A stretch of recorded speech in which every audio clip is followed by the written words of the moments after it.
Hello everyone, my name is Nael, I'm a computational journalist and the creator of Code Like a Journalist, a free online open source course about data analysis and data visualization with TypeScript.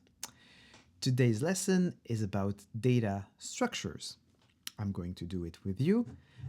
So first, on the page, you have a reminder if you want to know when new lessons are being added, subscribe to the newsletter, add a star to the GitHub repository. You can also, of course, subscribe to this YouTube channel.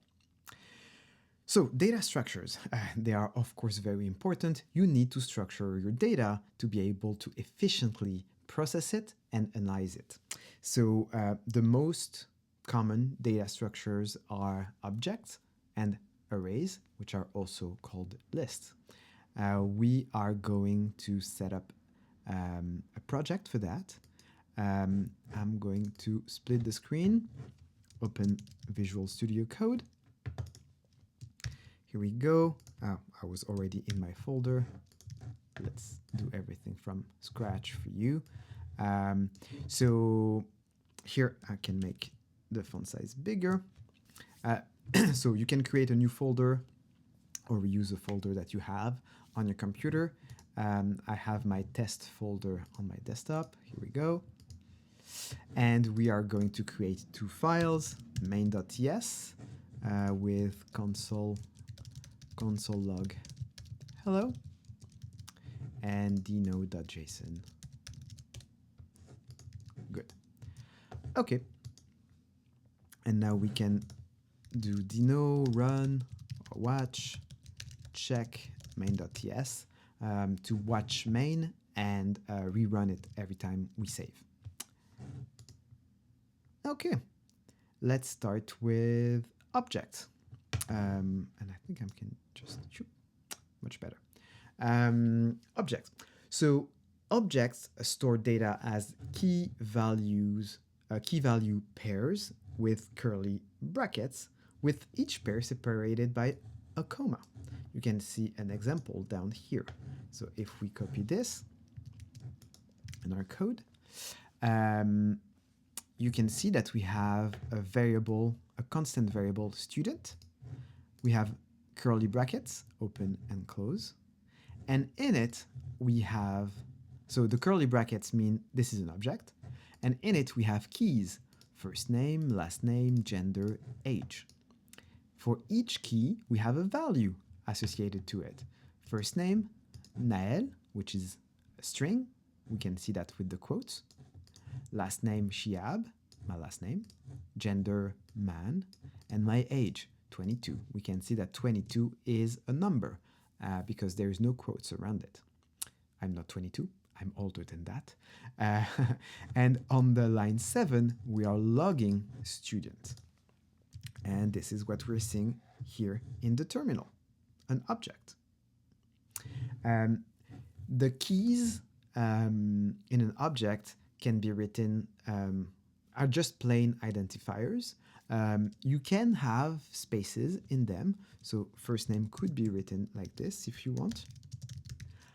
This will work, but it's not convenient to work with this in TypeScript. We'll see an example later on.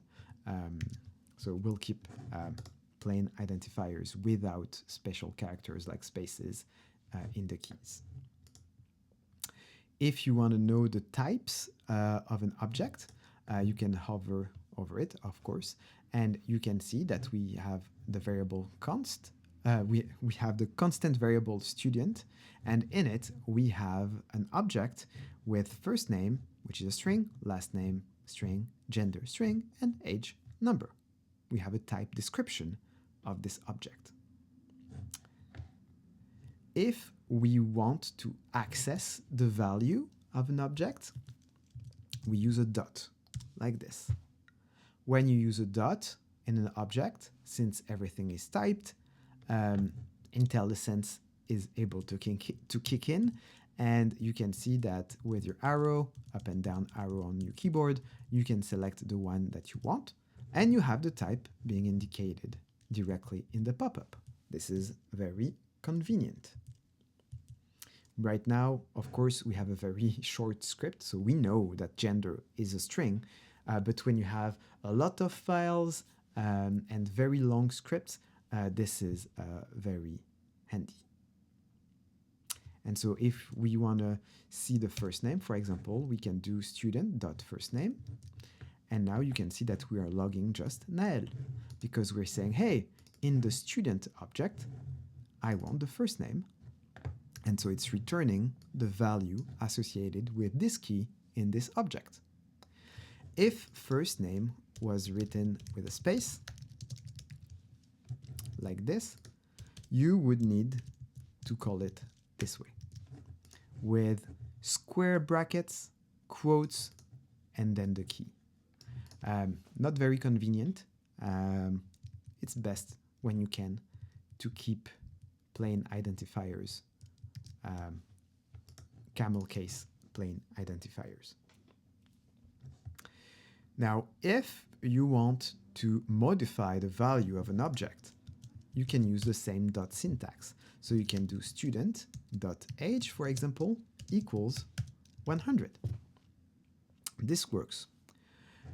We are using a const variable for student, but still we are able to overwrite the values in the object because we are not changing the object itself. We are not overriding student.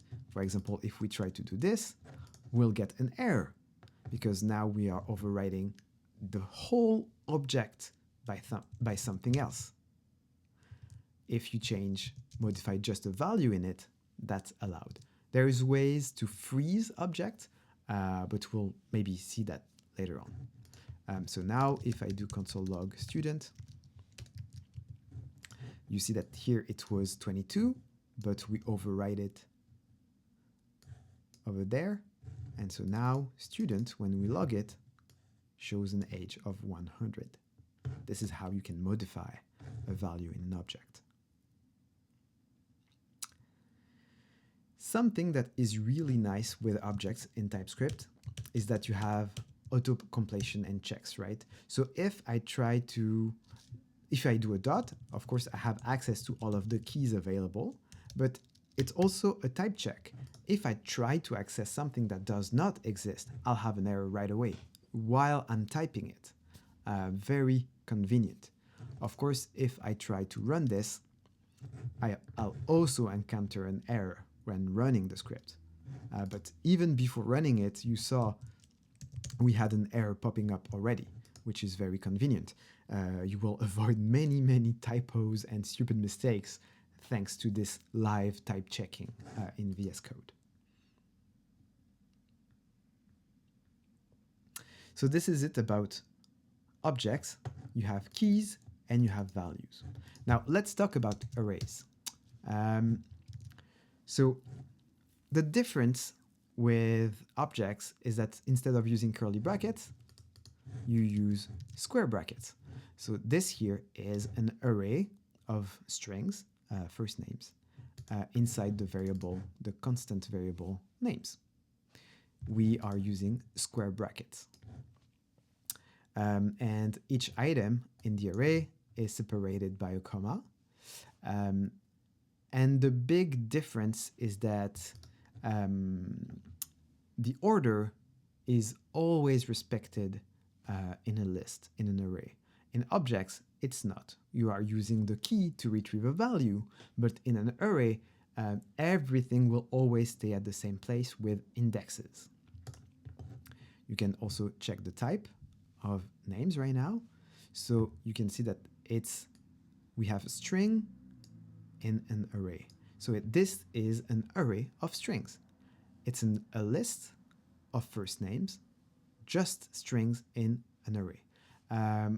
Usually when we work on data, we try to keep the arrays with the same type of data to make it easier to work with. Sometimes you will have string and null values, but we try to keep it to just one data type per array. So for example, if now we do this and we do a date as well, This is perfectly fine, right? For Dino, it will be able to run it. The problem is that now your type is getting way more complicated. So it's a string or a number or a date inside a list. Not very convenient. And yeah, you can see the list, the array being logged over here.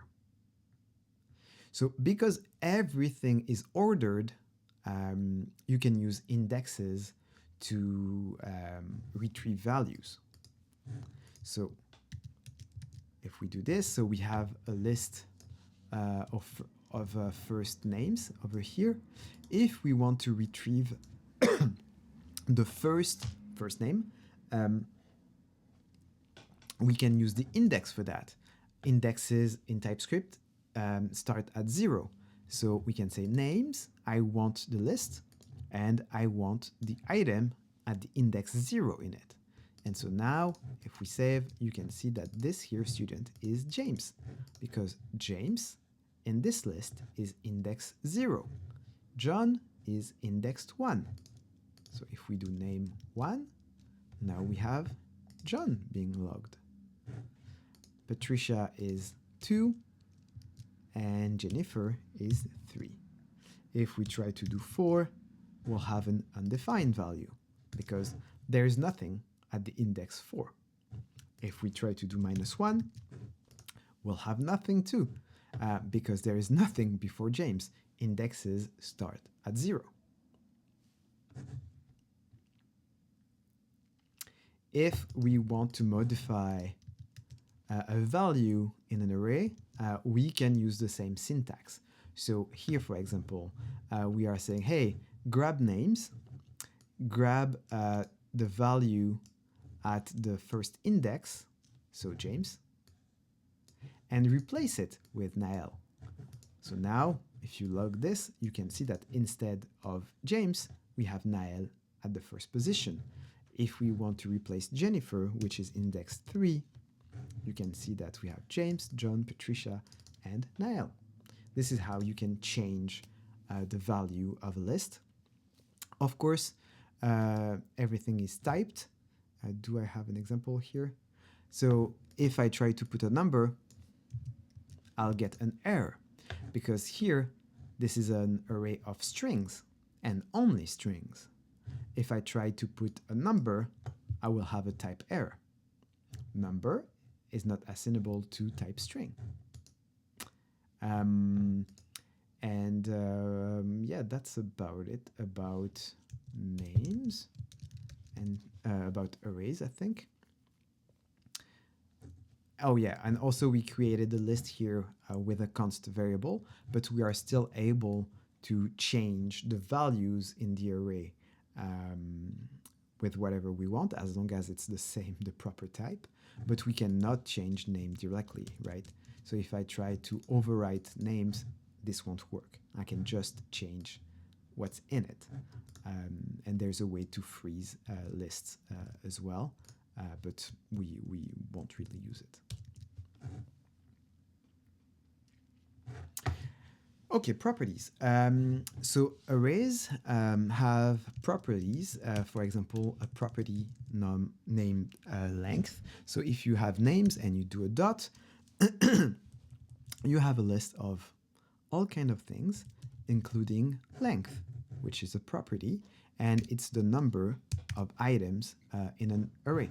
So here we have 4 first names, and you can see that we are logging names.length 4.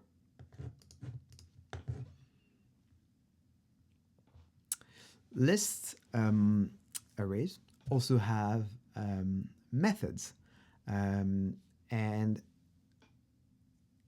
a lot of arrays methods are wonderful for data analysis because the methods allow you to crunch your data very efficiently and very easily.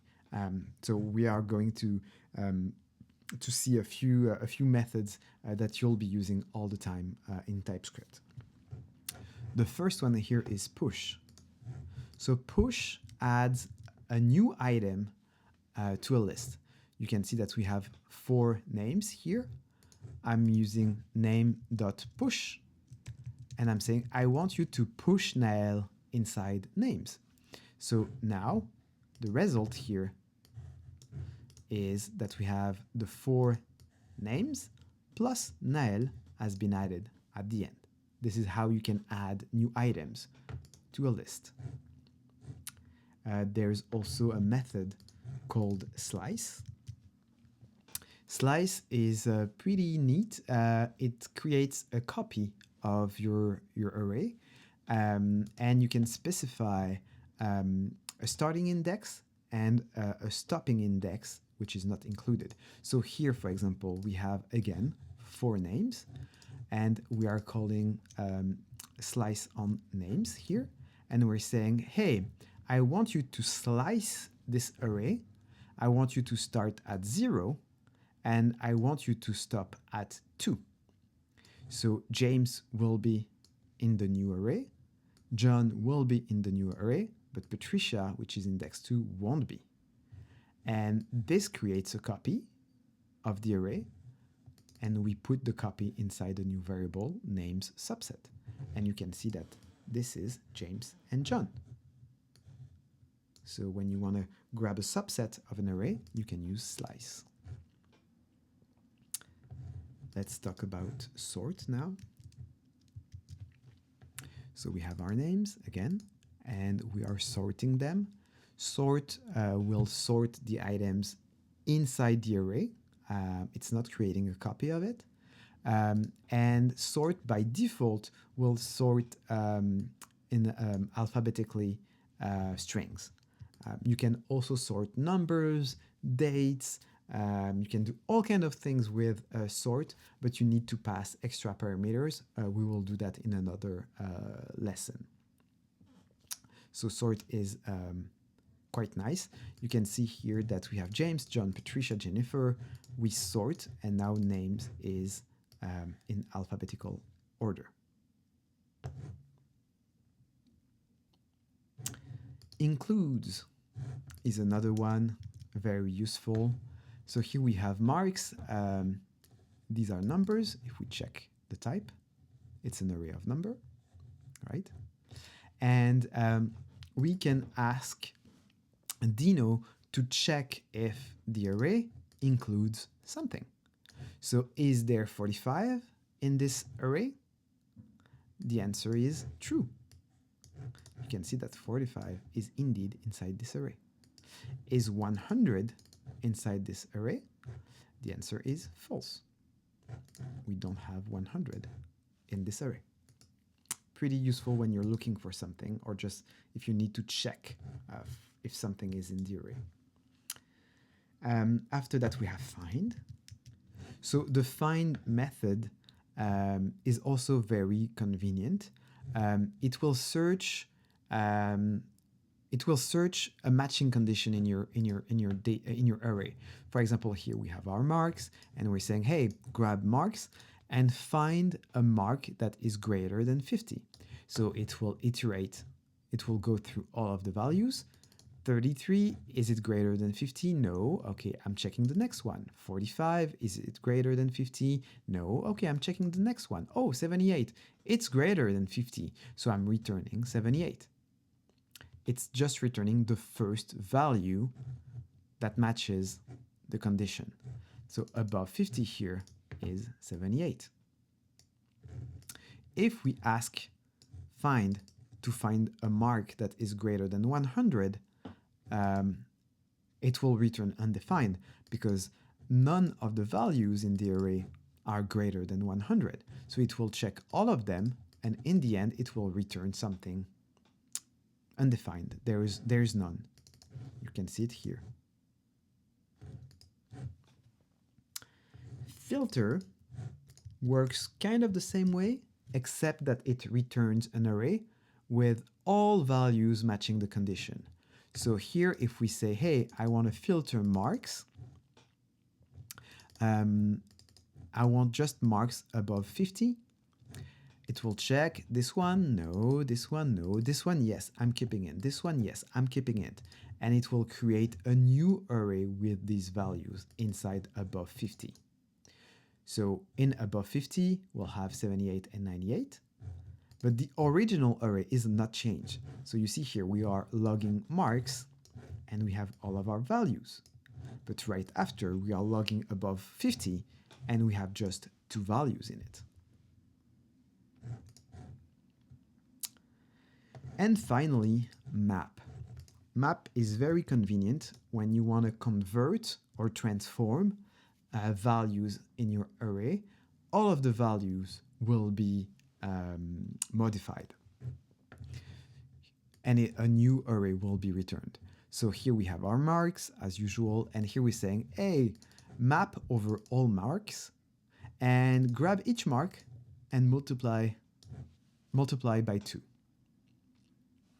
Again, the original mark won't be changed, but the new array, masks multiplied, will show all of the values modified. So when you have 1,000 values, 1 million values, and you need to change them, map is very useful because it lets you very easily do all of that in one line, and it's pretty fast. Now, something very, very useful in TypeScript, it's method chaining. So all of the methods that I showed you are returning arrays, which mean that you can chain the methods. If we have all marks here, we can say, hey, let's create a new variable, new marks, and let's grab our array of numbers. We can map over that. Let's say we want to multiply them by 2. Now, if we check what's in new marks, you see that we have the values multiplied by 2. But let's say that we also want to filter the values. Well, right after the closing parenthesis here, we can chain filter. And we can say, okay, now I want also to keep only marks that are greater than 100. Here we go. We can put that on next. Here we go. No need to recreate a new variable. We can just chain that. And let's say that we would like to sort everything in descending order. We can do that this way. Compare A and to B, and we want a descending order. Again, you see, we chained the method. It's really important to do it before the semicolon, otherwise you'll have an error. But that's a great way of transforming, mapping, filtering, sorting values in an array, in a list, very efficiently with just a few lines of code without recreating variables all the time. There's many other methods available for arrays. If you're curious, I put a link here to W3 Schools. You have the full list. It's a lot. I'm not using all of them, to be honest, in my daily job. The one that I showed you are the most common. And also, if you want to check with VS Code, if you do a dot, you also have the list of all methods with their description and documentation, and in some cases, examples.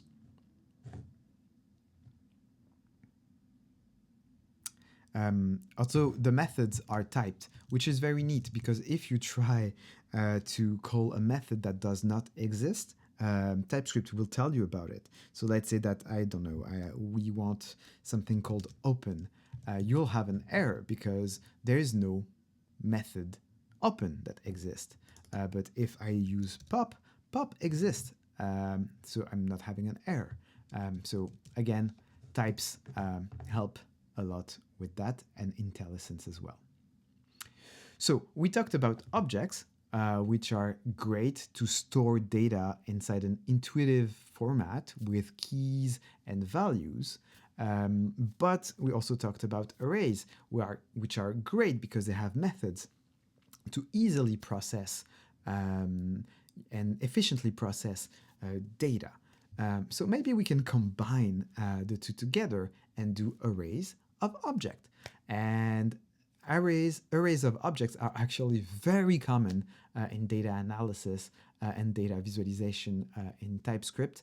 It's being used all over the place because they are very, very convenient. So for example, here you can see that now we have objects with a name and a mark for different students. Each object is a student and they are all grouped together inside a list. And now this is very useful because we can access specific students and specific key values for specific students.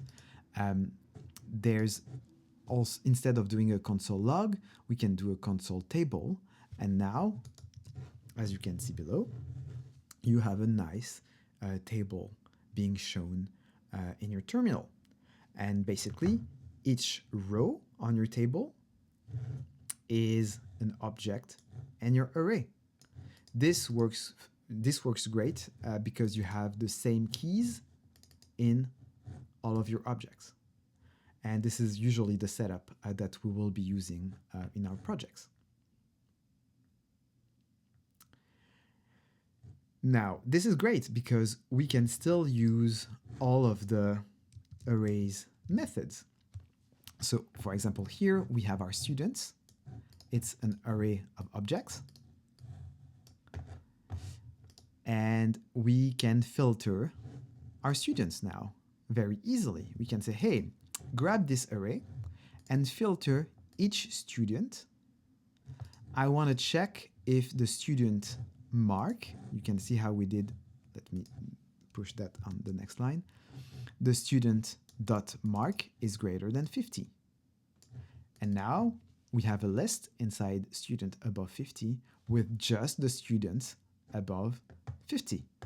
The original array, which you're seeing here, is not modified, but we have a new array now with the students that have a mark above 50. Very, very convenient. We are using the best of both worlds, the objects and the arrays. And that's it for this lesson. I know it was a lot. I know it's a bit complicated, but these are really foundations that you need to actually start writing TypeScript code. And you'll see after a few lessons, after a few projects, it will just come naturally to you, and we're going to use it all the time. There's other data structures in TypeScript like maps and sets. But I'm not going to talk about it. And if you really need them, just ping me, but it will be pretty rare. Arrays and objects will cover like 90% of everything you'll do probably in your career. The next lesson is about conditions. But before that, you can subscribe to the newsletter. You can add a star to the GitHub repo, or you can subscribe to this channel. See you for the next lesson.